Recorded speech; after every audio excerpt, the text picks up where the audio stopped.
Hello, everyone. Welcome to Spearwonders episode 7 already. Episode 7, huh? Today we're starting off with a Fae mood. I believe Fae. Taken by a mood. Withdraws from society. Where is he? It's one of our Nimrods. Right?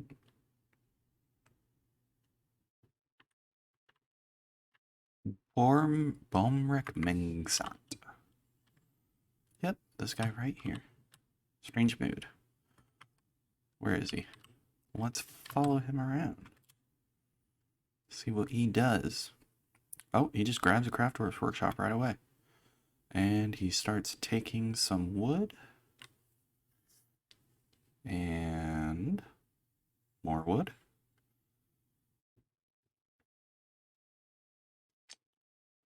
Looks like some iron probably, maybe silver. Hopefully silver. And he's going grab some gem of some sort. And he's already begun his mysterious construction. Let's see what he makes. And here we go. Bomrek Mengzat Nimrod has created Nomlar, a walnut wood crown. He claims it as an heirloom in the name of the family ancestor, Locum Sweltered Theater. Let's take a look at it.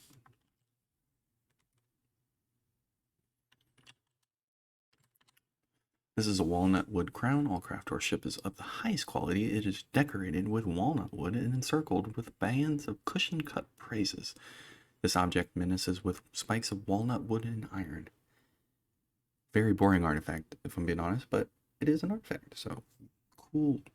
Great way to start off the episode. It's time to finally make the temple for our abbot here. So let's go ahead and do that. So it's a meeting area. And this place is too big for the whole temple, which is kind of, it is what it is. So I finally found it. It's called the Fellowship of Bone, but I don't see it here. So I guess there's probably no worshippers. I did see that they don't have to believe in it to be a part, to become the abbot.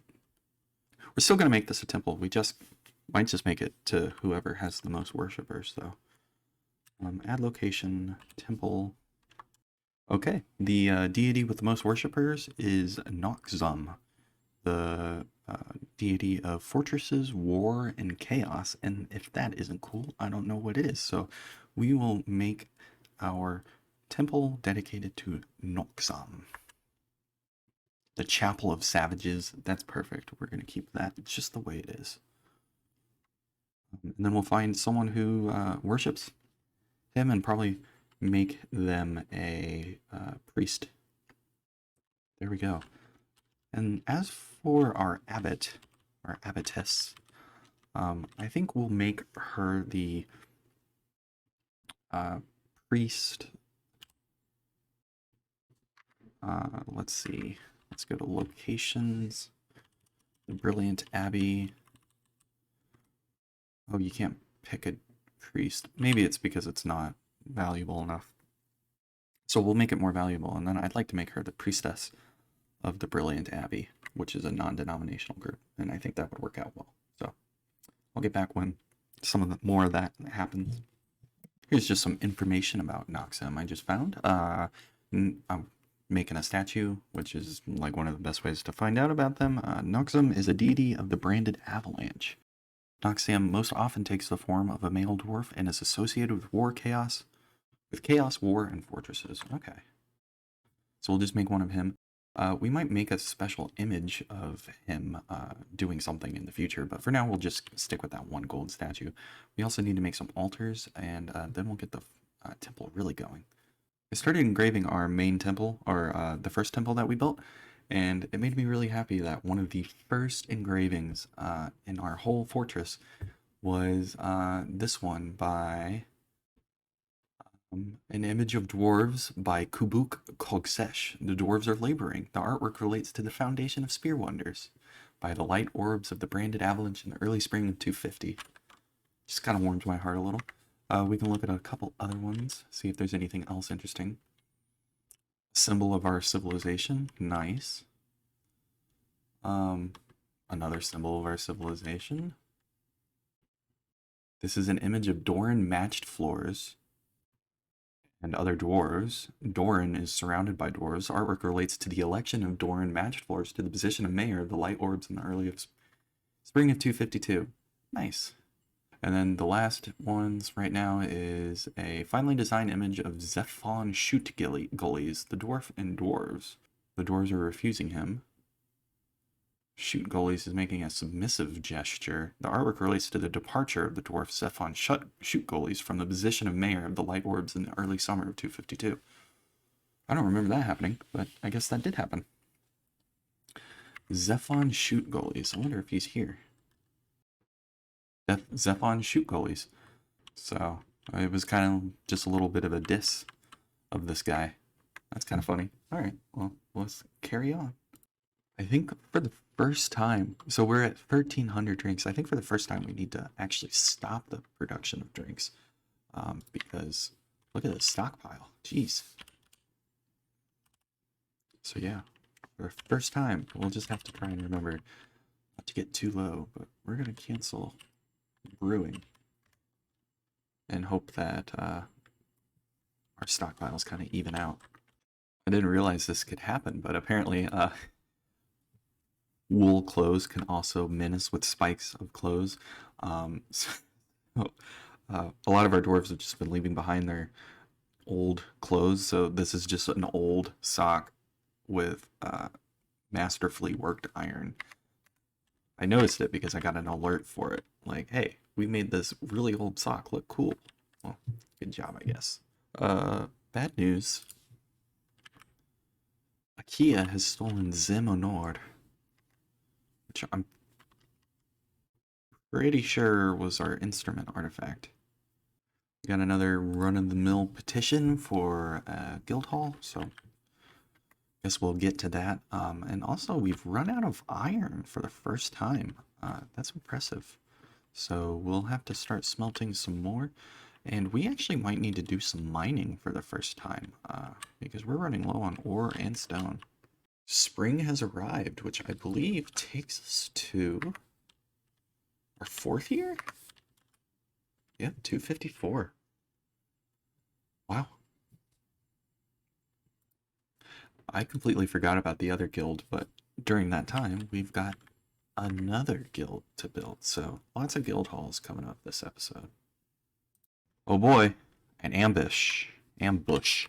And this one isn't messing around. Oh my gosh. How did they ambush us with giant elephants?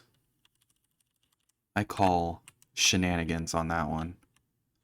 But let's make sure everyone's inside. This is not good, because they're all right here near our animals. I need to start keeping my animals inside, but that's neither here nor there. We need to get an ambush or an alert going right away. And we need to pull this lever. I don't see anyone outside, so we're just going to assume no one's outside. And I realized, so I'm building some barracks right here, but it should be okay. They shouldn't be able, they should only be able to get up here, so they can't get to over here yet. So that'll be okay. So let's go ahead and pull this lever and see what they do. It says there's a second ambush. Is that what I'm understanding? No, it's just the same elves. Oh, it's just sending us a notification every time. Okay, we pulled the lever. And I don't think any dwarves were outside. So let's go ahead and position our Nimrods.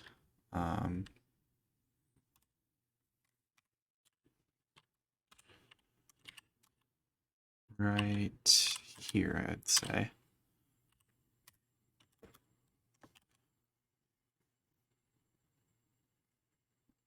Oh, and we already got 2 elves trapped in these stockpiles, or cages. An ocelot and an elf, yeah. And the rest just started running. Oh no. but we got tons more. This is the first time we've had more than a page from an attack. This might not end great for us. There's more than we have traps for. A lot are leaving, though. I don't know what's going on there.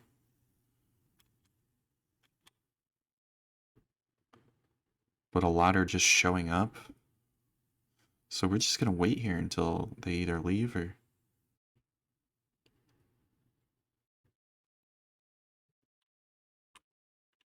That was a really bizarre attack. Most of them are gone. There's one left. The rest are caged. Oh, the other invader that's left over is stuck in a tree. I think it's over, so we will go ahead and turn off the alert. Alright, this seems to be the worst of it, but I'll be back if any elves show up again. There's that one still stuck in a tree, but I don't think that'll bother us. Oops, forgot my Marks Dwarves up here for a while. Let's go ahead and make sure they don't... How do I cancel that? There we go, cancel. Now they can go do their thing. Sorry. It is non-stop bad things happening today. The werefox Iki Tissy Mawada has come. A large fox twisted into humanoid form is craved for blood and flesh. I would like this to not... I would like to not have this problem in our fort. I think the only thing to do here is to turn on goblin mode, and anyone who doesn't make it inside right away is not allowed back in the fort. Okay. So we left out a pretty big portion of our people, but I don't really know what else to do here. I do not want this fortress to be ruined by a werepeople invasion. It looks like it's already gotten in a fight with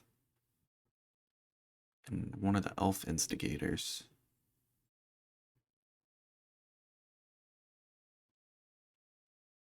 So whoever that was is infected for sure.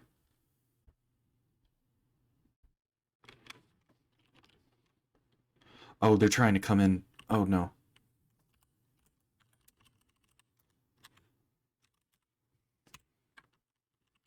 I hope no one got in from that. Oh, no, they got in that. Oh. No. We might be infected.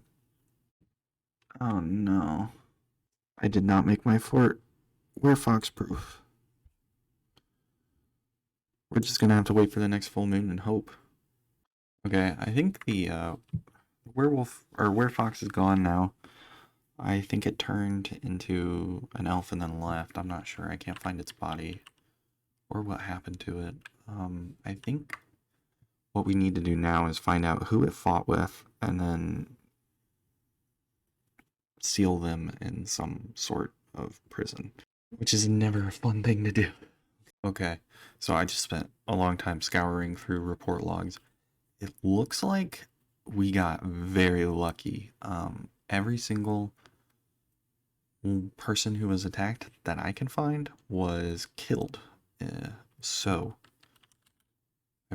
yeah, that means there's nothing we have to do. So, we're going to hope that was the case. We'll find out in a month in game time when we're... Inevitably, I will be wrong and this whole fort will die, but for now we're going to hope that everything is okay. It appears we've also had a drowning, which is very unfortunate. So we have a lot of coffins to build, or I guess more so memorial slabs. Most of these dwarves will not have recoverable corpses, especially those in the ocean. Yeah, just looking here, we can see all who are not memorialized. And after our brutal werefox attack, we actually have some migrants arriving. Let's see how many we get. We're at 128. Oh boy, that's going to be a lot. I think we're done, and we're at 150 dwarves. 150. Quite a few.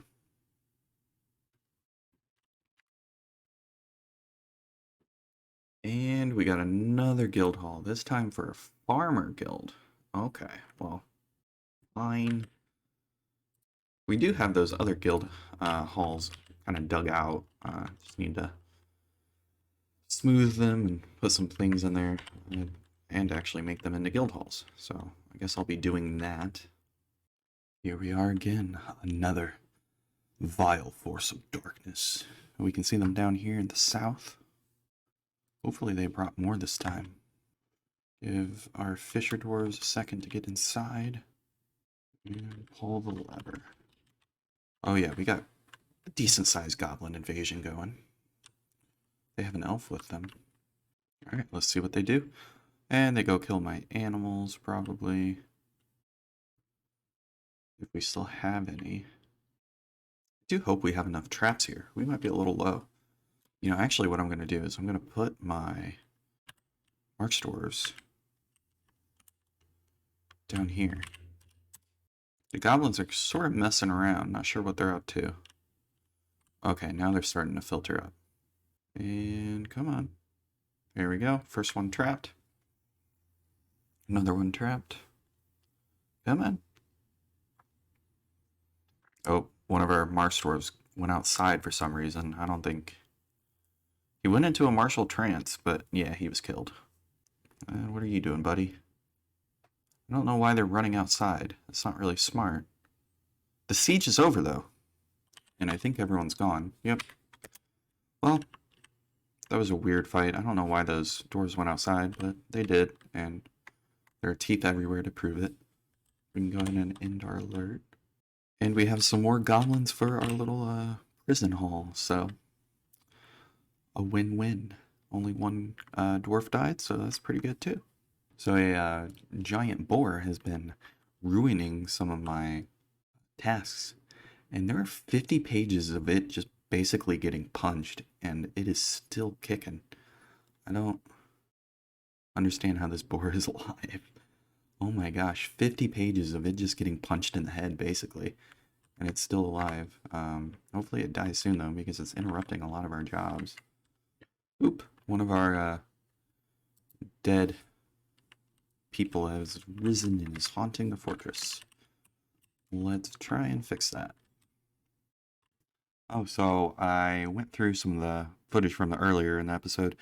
Actually, we don't need a new guild hall for one of those. One of those was just asking for a grand guild hall, which means we need to make it even fancier. So I believe it was the Oaken Company. Let's see how they currently are.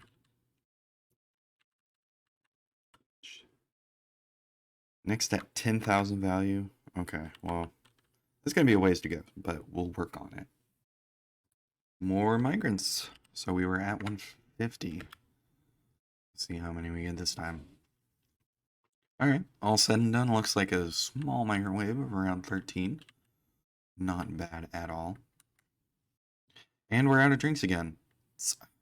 How does this happen? Okay.